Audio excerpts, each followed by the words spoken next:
Ready? 3, 2, 1, start. As you have already pointed out, under Article 323 of the Constitution, the Union Public Service Commission submits annual reports, and these reports are laid before both the Houses of Parliament along with any memorandum, if there be any, from the government explaining their position as to why they have not accepted the particular advice of the Commission. Sir, we have so far received 3 such reports from the Commission, and I have gone through these reports.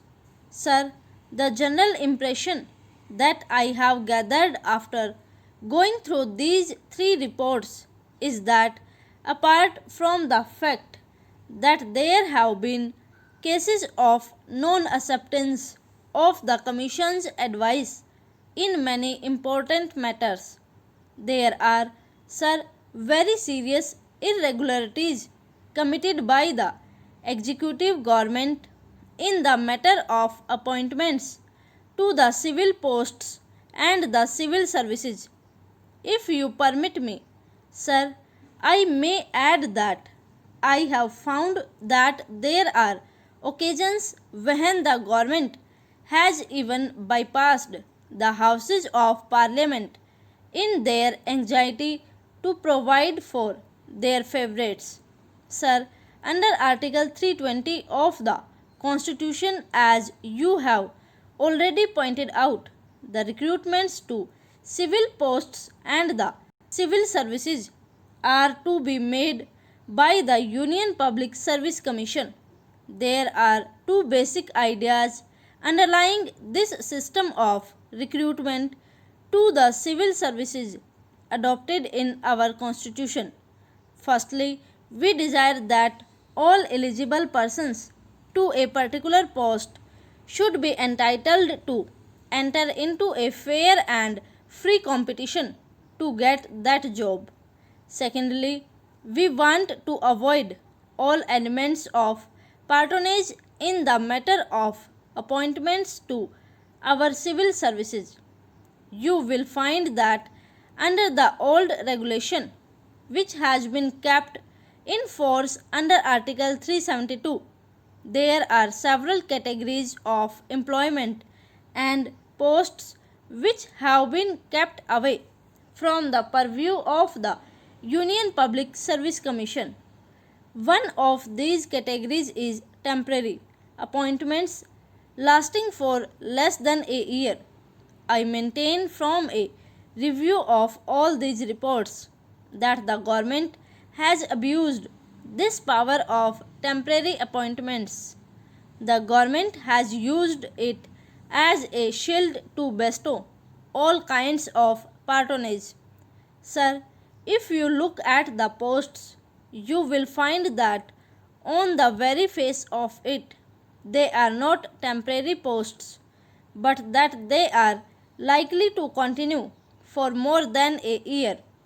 Sir, appointments to such posts are made as temporary appointments merely to avoid the Union Public Service Commission.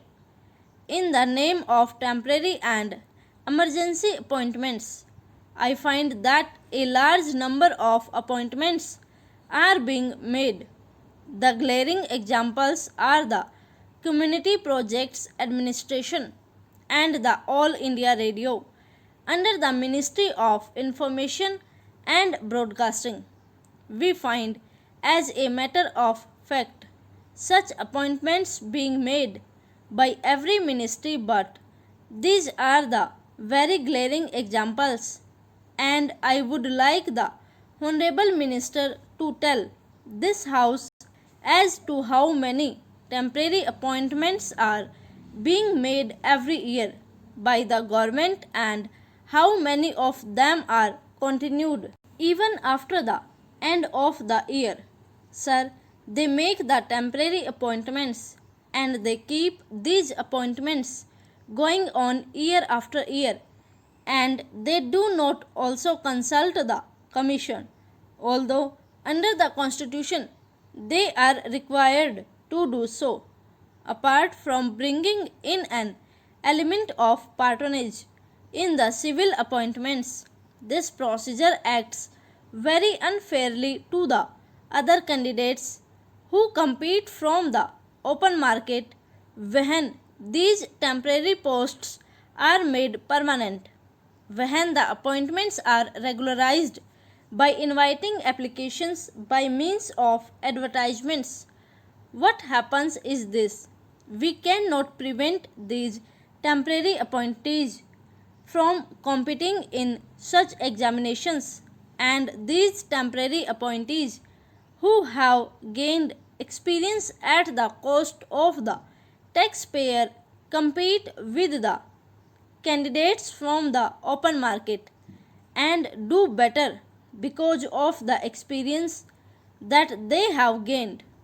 I know it from my personal knowledge that appointments in the temporary cadre are purposely made in order that a particular candidate may gain experience and do better at competitive examinations and have a better chance of getting a permanent government service. Otherwise, he could never have got such a post. Sir, not only this, but the Commission have also referred to the fact that advertisements are drafted in such a way that it may suit a particular person. On page 9 of the first report, they say advertisements for posts in the category of technical, scientific, or specialized qualifications are often so drafted by ministries as to tend to restrict the recruitment to the limited circle of persons already holding the posts advertised or analogous posts. One of the main functions of the Commission is to so draft the advertisement without sacrificing the requirements of the post as to ensure a competitive selection for the post from the widest field.